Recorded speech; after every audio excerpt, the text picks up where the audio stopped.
aí, galera, tudo bem com vocês? Sejam bem-vindos ao canal Novo Éon. Eu sou Humberto Rossi e o tema de hoje desperta bastante curiosidade no imaginário mundial aí, né? Que é oráculos, que está relacionado com adivinhação ou previsão do futuro. Mas na conversa de hoje, a gente vai ver que não é só isso. Tem outras coisas aí que estão envolvidas. Mas antes, né, você sabe, se você chegou aqui, não foi por acaso, não foi à toa. Então, se você já é nosso seguidor ou seguidora, seja muito bem-vindo, seja muito bem-vinda. Por favor, deixa o seu likezinho aqui e compartilha nas suas mídias sociais. Se você está chegando agora, seja muito bem-vindo, muito bem-vinda também. Não esquece de ativar o sininho das notificações para você sempre receber conteúdo quando a gente soltar aqui no canal. E também, se você puder, compartilhe nas suas mídias sociais para dar uma ajuda, ajuda demais aqui o nosso canal. Bom, então entrando de cara aqui no nosso tema de hoje, oráculos. Bem, na história aí, na trajetória aí do Ocidente principalmente, existe uma sucessão de oráculos aí, né? Todos aí muito famosos. Vamos começar aqui pelo oráculo de Delfos, que ficava na cidade grega de Delfos.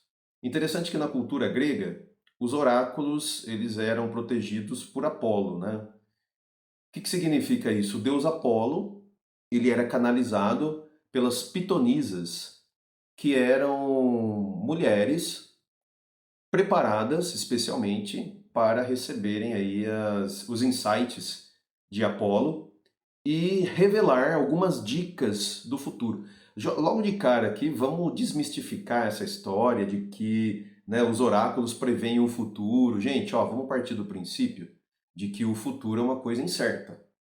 O futuro é uma possibilidade, ele sempre existe em potência. Só que vai depender de como que a gente vai conduzir o presente, as decisões que a gente toma. Por isso, o futuro, ele é como uma massa modelável. Cada decisão que você toma abre outras possibilidades. No entanto, existe uma coisa que ela é geral e que ela influencia a vida de todo mundo, que é o lance do contexto em que a gente vive, tá? Então, o que um oráculo faz? Ele pega elementos desse contexto que tem maior possibilidade de permanecer, de ocorrer ou de se desenvolver no futuro e lança isso para a gente como uma espécie de insight para a gente tentar direcionar melhor as nossas decisões. Tudo bem? Então a parada ela é muito mais séria e ela é muito mais complexa do que simplesmente revelar o futuro. Gente, não se revela o futuro, tá bom? O futuro é incerto. Mas é possível se chegar a uma determinada conclusão a partir de uma análise de contexto. Então, os oráculos, eles prestam que serviço? Nos dar elementos de possibilidades do futuro para que a gente procure tomar as decisões mais acertadas de acordo com os nossos objetivos e metas em determinado momento. Tudo bem? Mas entenda, qualquer decisão que a gente tomar vai influenciar nisso, tá? Aí alguém podia perguntar assim, então por que consultar um oráculo? É uma boa pergunta, mas geralmente quem faz esse tipo de pergunta é mais uma crítica do que uma curiosidade. Então, o que eu tenho a dizer para quem tem esse tipo de pergunta, esse tipo de dúvida, curiosidade ou mesmo crítica? Entenda que um oráculo, ele está numa posição privilegiada porque ele é controlado por uma esfera espiritual. E a esfera espiritual tem uma visão muito mais ampla do que a gente tem aqui na matéria encarnados. E outra coisa, toda ajuda é bem-vinda, você não concorda? Eu acho que toda ajuda que a gente receber das espiritualidades, dos oráculos, que puder nos orientar de alguma forma, é bem-vinda, né? Bom, então voltando lá ao oráculo de Delfos que a gente começou a falar. Então, o deus Apolo, ele era o responsável por fazer o quê? Analisar esse contexto e dar os elementos. Então, sempre vem num oráculo partes dessas possibilidades do futuro.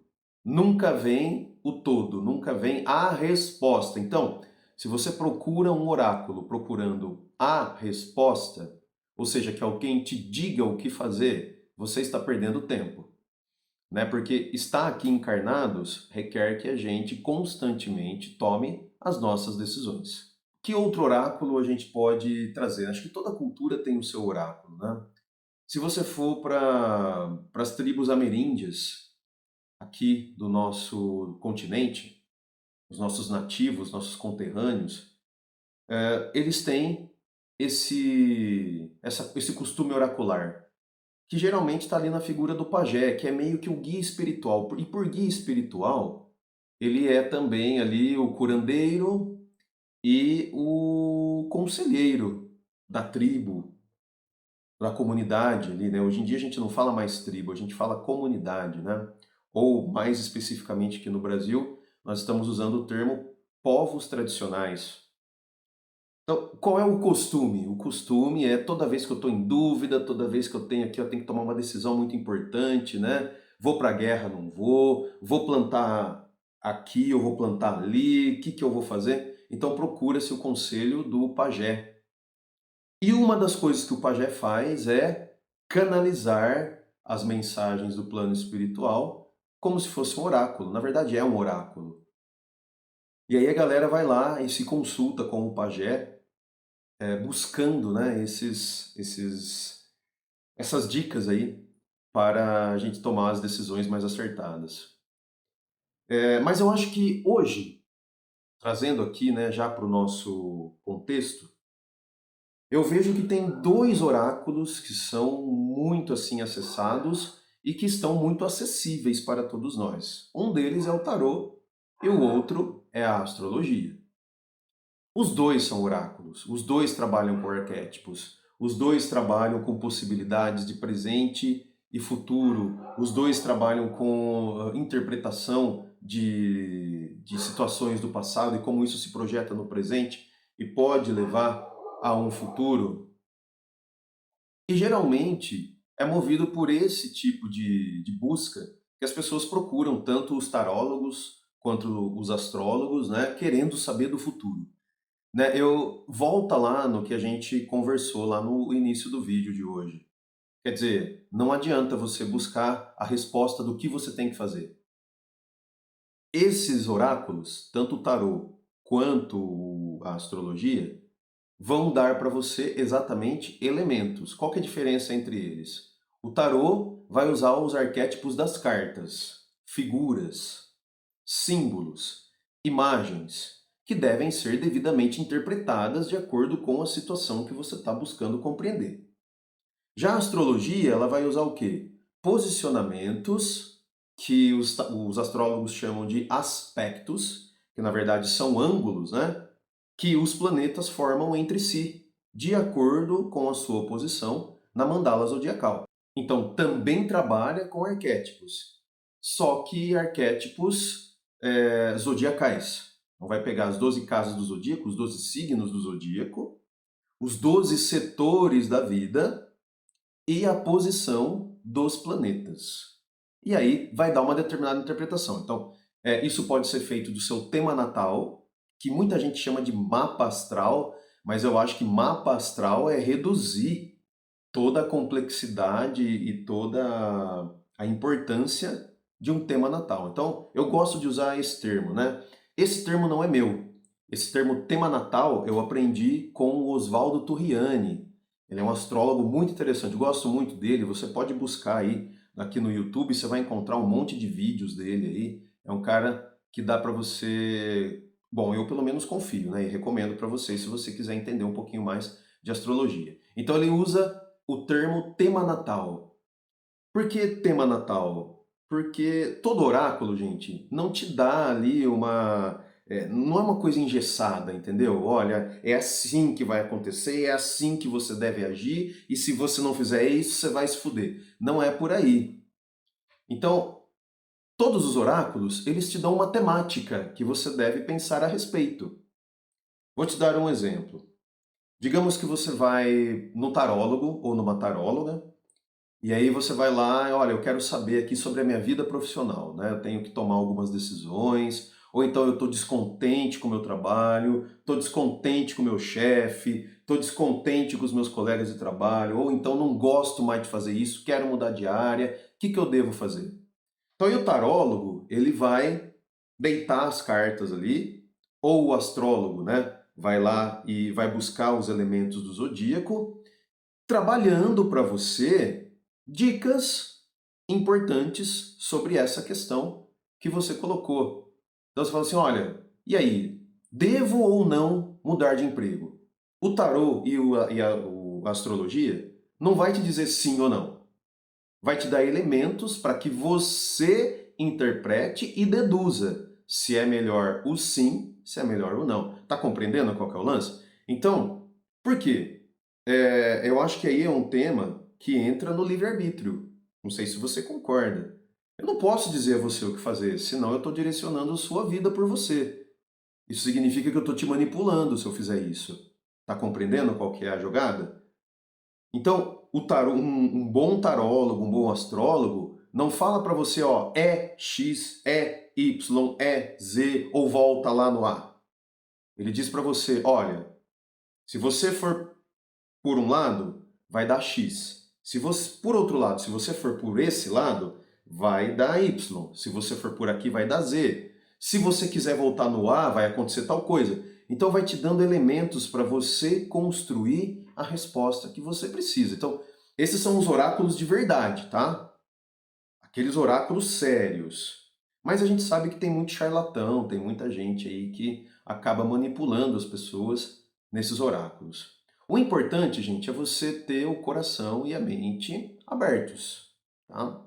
É muito fácil você reconhecer um charlatão quando você está lidando ali no, né? Você percebe ali que, de repente, a pessoa vai meio com pressa, quer que você pergunte logo, né? Tá meio impaciente, fala, né? Ó, tem horário, você precisa acabar logo. Então não dá aquela atenção para você. Aí é mais um lance do que o cara tá ali levando o oráculo como um trabalho e não exatamente como uma missão, que é nisso que eu queria chegar. Oráculo é uma missão. E tem um lance também que todo oráculo, ele requer um sacrifício. Sendo assim, vamos voltar um pouquinho lá na cultura nórdica, antiga, entre os vikings, para a gente pensar um pouquinho nessa relação entre oráculo, né, ou seja, conhecimento e autossacrifício. Então, um dos mitos relacionados ao deus Odin é que ele se interessou por ter o conhecimento das runas, o conhecimento supremo, né? Então, o que são as runas? As runas é um tipo de oráculo em que você deita, elas são 24 pedrinhas, né? Cada uma com um símbolo diferente, cada símbolo tem um significado, então você deita, que é um sinônimo para jogar, né? Então você deita ou joga as runas, e ao fazer isso, vai te ser dada uma determinada configuração para você ali.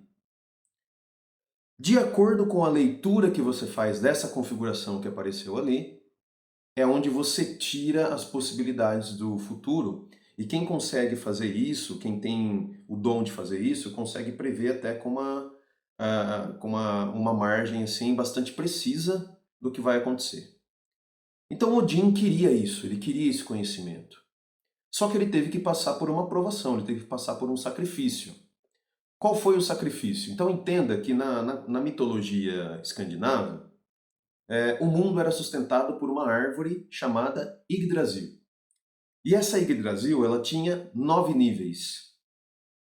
Cada um desses 9 níveis representa um plano de existência. Então, o que o Odin muito sabiamente decidiu? Ora, se eu quero conhecer tudo, eu preciso dar um jeito de passar por tudo. Eu preciso visitar todos esses mundos e conseguir apreender o máximo que eu puder. Só que isso gerou um problema. Como fazer isso? Mesmo ele sendo um deus, ele tinha um corpo etérico, né? Mas ele tinha um corpo. Então, para ele sair de um plano de existência e aparecer no outro, ele tinha que desmaterializar aqui e materializar lá. Logo, Odin deduziu: bom, eu preciso morrer. O preço do conhecimento supremo é o meu auto-sacrifício. Bem, só que ele era um deus muito poderoso. Qual foi o sacrifício? Ele pegou a sua lança Gungnir e espetou ela, cravou ela no seu próprio coração. E se pendurou na árvore, num dos galhos da árvore mundo. Então ele ficou lá, né? Só que ele demorou 9 dias para morrer. Então ele ficou pendurado lá durante 9 dias, agonizando, até que no 9º dia ele finalmente morreu. E aí, muito rapidamente, ele viajou por todos os 9 mundos da árvore mundo Yggdrasil e conseguiu a iluminação. E ele ressuscitou. Ao ressuscitar, ele tinha o conhecimento supremo das runas. E, portanto, ele se tornou capaz de prever com grande precisão o futuro. É quando ele prevê, por exemplo, o Ragnarok, o crepúsculo dos deuses. Olha só que legal, que interessante. Então, essa figura, esse Deus muito poderoso, ele teve que fazer um auto-sacrifício, presta bem atenção nisso, para ele conseguir ter conhecimento de alguns elementos de configurações de totalidade de um determinado universo, ou multiverso, no caso, para ele poder determinar com alguma precisão o que pode acontecer no futuro.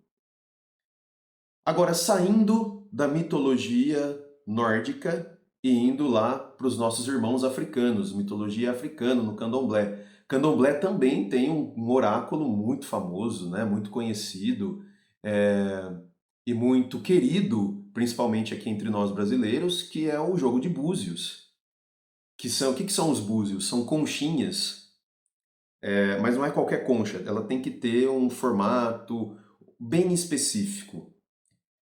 E essas conchinhas, elas são escolhidas, são consagradas aos orixás, e depois dessa consagração, elas se tornam capazes, claro, de acordo ali com a capacidade espiritual de quem vai jogar esses búzios, de prever também, né, com alguma precisão, na verdade com bastante precisão, porque eu já joguei búzios algumas vezes, né? Não que eu tenha jogado, fui em pessoas que jogam búzios e, sabe, é muito preciso, né? A mensagem é muito clara. Quando eu digo precisão, não é que diz assim, olha, vai acontecer isso. Pode até ser que diga, mas é muito raro. Mas dá para você, com muita clareza, elementos para você juntar e tomar uma decisão ali bem acertada. Tá? Então, gente, olha aí, quantos oráculos a gente tem, né, para a gente pensar. Temos atualmente os mais utilizados, mais acessados, tarô, astrologia. Mas tem também as runas e tem também os búzios. Quer dizer, tem bastante elementos aí para a gente procurar e buscar algumas respostas que podem vir para a gente. Uma última coisa que eu queria dizer é que tem aí certas religiões que colocam, nossa, isso é magia negra, não, isso é coisa do demônio, isso é coisa do diabo, isso é coisa de Satanás, isso daí é coisa do inimigo. Olha, eu acho que tudo vai do que está no seu coração. Tem muita gente aí que frequenta templos religiosos e são pessoas horríveis no dia a dia. Da mesma forma, eu conheço gente que é ateu ou ateia e são pessoas maravilhosas que ajudam um monte de gente e que nunca fica pedindo nada em troca e que nunca fica dizendo, olha, você está certo, você está errado, e apontando dedos e criticando, né? Tudo vai do nosso coração. Com que objetivo você busca o oráculo? Se o objetivo é você ter uma autocompreensão, é ter um autoconhecimento, então com certeza isso vai ser dado a você. Mas se você busca manipular os outros, se você busca fazer mal aos outros, é evidente que os oráculos vão se voltar contra você. tá? Então tenha isso em mente. Se é do demônio, se é de Satanás, se é do inimigo, eu acho que o nosso maior inimigo somos nós mesmos. A gente fica criando um monte de empecilho, a gente fica criando ali um monte de desculpa para não seguir adiante, a gente fica aí apontando dedos e procurando culpados, não porque fulano foi o culpado de não ter acontecido isso ou de ter feito aquilo, e a gente poderia empregar muito melhor esse tempo tentando buscar, numa determinada situação, o que isso pode me trazer de útil? Por que eu estou passando por isso? O que eu tenho que aprender com essa situação? Eu digo isso a vocês não porque eu sou expert em fazer isso. Como todo mundo, eu estou aqui no jogo evolutivo, né? Quando você está na situação, dificilmente você consegue racionalizar, porque a gente é muito emocional. Nós seres humanos, a gente tem essa característica.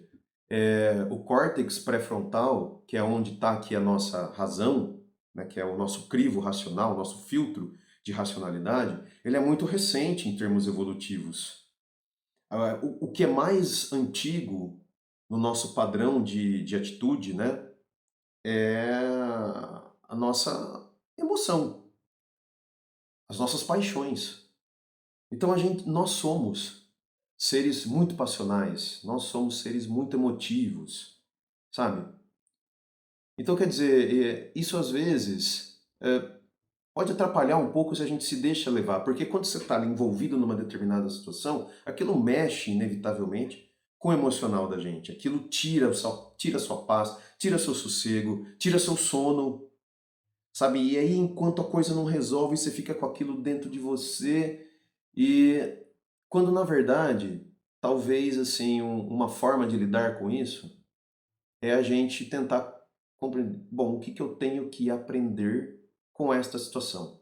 Seja ela uma fluência, né, algo bom, positivo, ou seja um desafio, algo que eu preciso superar, algo que eu preciso melhorar, sabe? Então, busque os seus oráculos com essa perspectiva. Eu acho que vai ajudar muito mais do que você ir lá e querer, olha, o que eu tenho que fazer? Né? Não, faça aquela pergunta, olha, eu tenho essa situação. O que o oráculo pode me orientar? Busque sempre orientação, né? Eu quando vou consultar tarô, búzios, astrologia, eu sempre peço orientação. Me oriente. O que eu posso fazer? Me dê uma visão privilegiada para que eu possa tomar a minha melhor atitude. Então, eu não tiro a minha responsabilidade, né? Porque se eu estou naquela situação, eu tenho de alguma forma responsabilidade com ela, eu preciso vivenciá-la. Então eu não posso jogar isso pro oráculo, eu não posso jogar isso pro tarólogo, eu não posso jogar isso pro astrólogo. Eu posso ir lá e buscar uma ajuda, uma segunda opinião, uma terceira opinião, mas ninguém vai resolver o meu problema por mim. Eu vou ter que encontrar uma solução. Ou ninguém vai poder vivenciar a comemoração de uma fluência. Eu vou ter que dar um jeito de comemorar isso. Percebe? Então, é isso que eu gostaria de deixar aqui com vocês. A mensagem de hoje era essa, tá bom? Muito obrigado mais uma vez por vocês estarem aqui no nosso canal. Estamos chegando aí a quase 200 inscritos. Eu estou muito feliz com isso. Quando a gente chegar a 200 inscritos, eu vou fazer um videozinho aqui, vou fazer um videozinho rápido aqui para a gente comemorar, né? Estamos aí com 197 inscritos neste momento. Espero que essa semana a gente já atinja os 200. Então, meu muito obrigado, minha gratidão a vocês. Espero estar aqui contribuindo de alguma forma para o seu caminho. E se você está gostando aqui do nosso conteúdo, tem muito mais no canal, né? Não para só nesse vídeo aqui. Vai lá no canal que tem mais coisa interessante. Deixe o seu like, se inscreva no canal e um beijo para vocês. Até o próximo vídeo. Tchau!